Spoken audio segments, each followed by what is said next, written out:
Today I meet two avid gardeners, each hoping their gardens are good enough to make the grade. The motivation behind opening to the NGS is showing people what you can do in London. Will today's gardens have what it takes to get accepted by the celebrated Yellow Book? Today's second garden belongs to passionate plantswoman Emma Plunket. This garden is in central London, but you wouldn't believe it. It's so quiet, it's so tranquil. 39-year-old Emma runs her own successful garden design business and has recently found herself the proud new owner of her first ever garden in Shepherd's Bush. This is a real oasis, and after a hard day's work, it's lovely just coming out here and watching the sunset and the stars come out. It's a real therapy, actually. This compact city garden has a very simple layout. A stone path runs through the middle and there are two distinct seating areas. The planting is divided up into four and the garden tears up towards the back where there's a raised bed for fruit and veg. Although Emma spends her life creating private paradises for other people, the novelty of owning her own garden has yet to wear off. Yeah, I can't really believe this is my garden. I sort of think, oh well, perhaps it belongs to a client and I have to go away in a couple of weeks and give it back to them, but no. Never one to shy away from a design and build project, Emma's really got her teeth into this garden, but it certainly wasn't love at first sight. I bought this place because I think everybody else was put off by this large, derelict space that was meant to be a garden. It was pretty horrific, and it took, a great act of faith, I think, to take it on. I'm looking forward to finding out more about this intriguing city garden. So listen, why do you want to get into the Yellow Book in the first place? Why are you so driven? I think really because it was my grandmother who introduced me to gardening, and she used to open in summer, and I remember going and staying and helping her. And what about the charitable side? Is that important to you? Yeah, absolutely. I want to raise money in particular for Marie Curie cancer care because my father had cancer and he used to work for them. And actually before he died, we had Marie Curie nurses at home. Do you feel extra pressure because you're a professional garden designer? Yeah, absolutely. And unfortunately I've told my family and a few friends and the neighbours, so they are watching this space. But what happens if you don't get in? Yeah, I'd be definitely, disappointed. And I think I'd need to know, why and what the problem was. Are you concerned about the, well, I don't want to sound rude, the lack of planting? Well, I can see it in my head. I know you can see it in your head, but, the assessor has to see it with their eyes. Yes. I will just have to sound very convincing when I walk her through and describe where everything's going. So the pressure is on for Emma to prove she's good enough for the Yellow Book. But having the grand plan in your head is one thing. What the county organiser will actually see is another. Now there's one major problem with this garden, and that is it's not finished. The planting's only pretty much half in, so there's loads of bare soil. It's typical, the builders have started up now after I said it's nice and tranquil, but that's this area, loads of developing work going on. The whole area's being gentrified, and that's what Emma's doing in her garden. But has she tried to get into the Yellow Book a year early? The person Emma has to convince of her vision is county organiser for London, Penny Snell. Penny's own garden is exemplary and her standards are exacting. Will this spell disaster for Emma? To get into the National Garden Scheme, you can't just have a bare patch and you can't just get in on promises. You've got to actually do what you say you're going to do.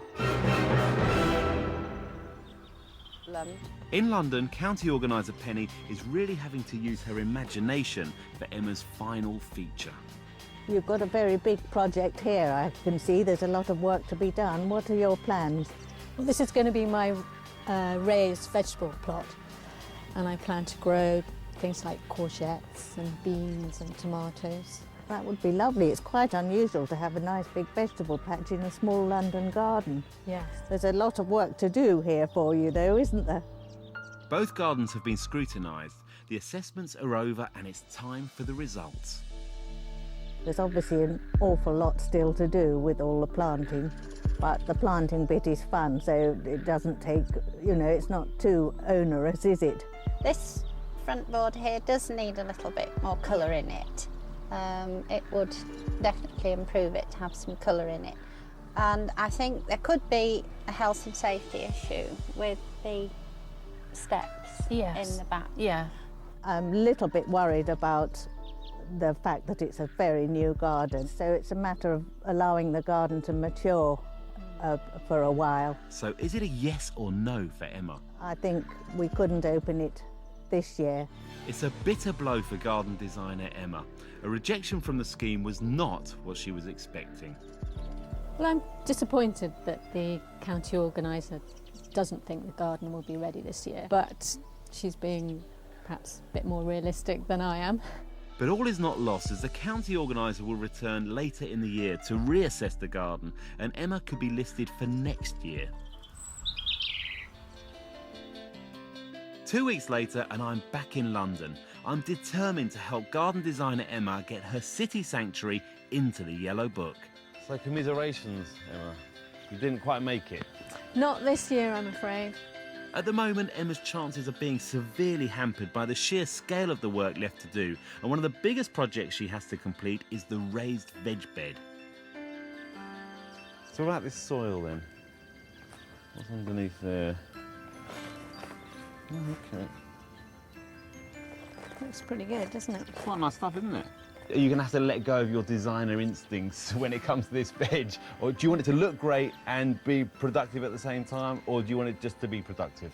I think it's got to look good as well. I don't want, you know, raspberry canes with a lot of ugly green netting or something. It's got to be aesthetic at the same time, I'm Okay, afraid. well, it's quite a challenge then. Yeah, because most vegetable growers, they don't care what it looks like as long as it grows. And colour coordinated, you know, I can't have no yellows. I don't like yellows. Oh, right, okay. Oh, well, good luck to you. Blues. Okay, good luck with it. With just weeks to go until the county organiser returns, Emma may have to let go of some of those designer instincts because the county organiser wants to see some serious planting in place. However, one thing designer Emma has got right is the backbone and structure of this potentially stunning garden. Think about using plants as a strong structural element in the garden. These photinias, for example, are fantastic. They add instant height, but if they were close to the ground, they would obscure the back of the garden. But as they're standards, you can see through them and you can touch and feel the stems of them that are going to mature over time.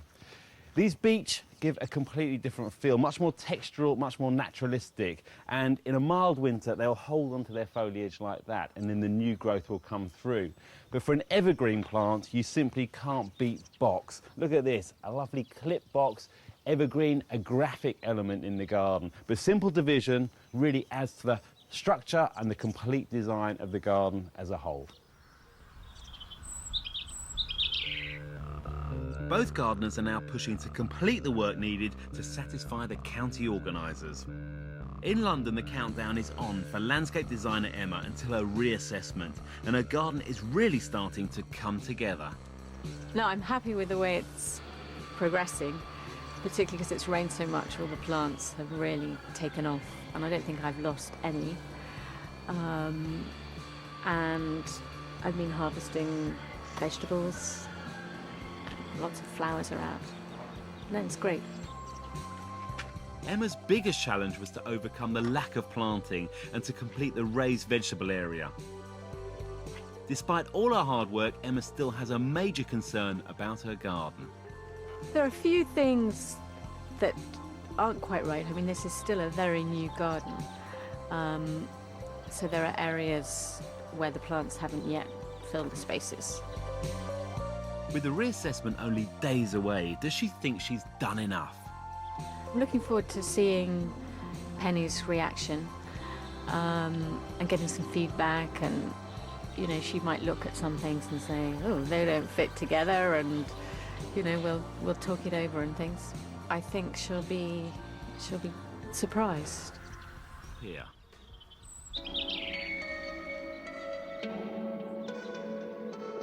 In London, time has run out for Emma. The day of the reassessment is here. Oh yeah, it looks completely different. It's like full of plants now, packed full. Yep, I don't think I can get any more in. Are you feeling nervous about the whole thing? Or No, confident? I'm quite excited. I'm quite excited. Yeah. You know, if the sun comes out, and I think it should go well. Still a bit nervous though, aren't you? In just 16 weeks, Emma has transformed the garden.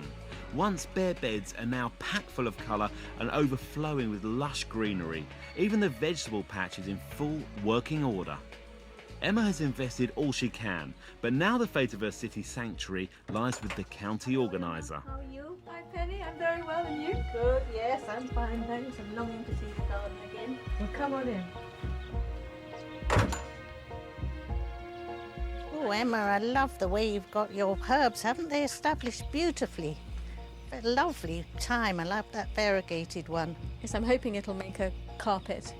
Lovely. And oh, these are great cherry colour, and I just see a fig out of the corner of my eye there. Yes, with lots of fruit. Yes. None on the vine yet. No, not this year, I think. And then I see this wonderful large leaf here with flowers peeping underneath, which means something's going to happen, doesn't it? Yes, that's the courgette. Wonderful. The reassessment of the garden is complete, but has professional garden designer Emma done enough? Well, Emma, I'm absolutely amazed at the way this garden has come on since I last visited it, because when I came here it was brown earth. And it's just amazing how it's all settled down and matured. But it's so lovely the way you've done the planting and all. You've got unusual things. You've got your herbs in with your herbaceous things. And then as for the raised vegetable patch, that's a stroke of genius. And I think if you're still keen, we'd love to have you in the Yellow Book next year. Oh, that's fantastic news. Thank you. Well, it's Thank a kind of garden people would love to come and visit and take lots of inspiration from. Oh, I'm thrilled. Yeah, brilliant. Well done, you. Fantastic. All the hard work paid off, eh? Is it proof to you that you've got a lovely garden? Do you need that sort of ego boost in a way? Yes, I think so, because, you know, friends don't necessarily, you know, you don't know what their criteria is, and are they just being, you know, polite. But no, it's great when you guys, who've seen so many gardens, are, you know, enthusiastic. It's a fantastic result for Emma. Just a year after moving in and revolutionising the garden, she's been accepted into the scheme and will be opening to the public next year.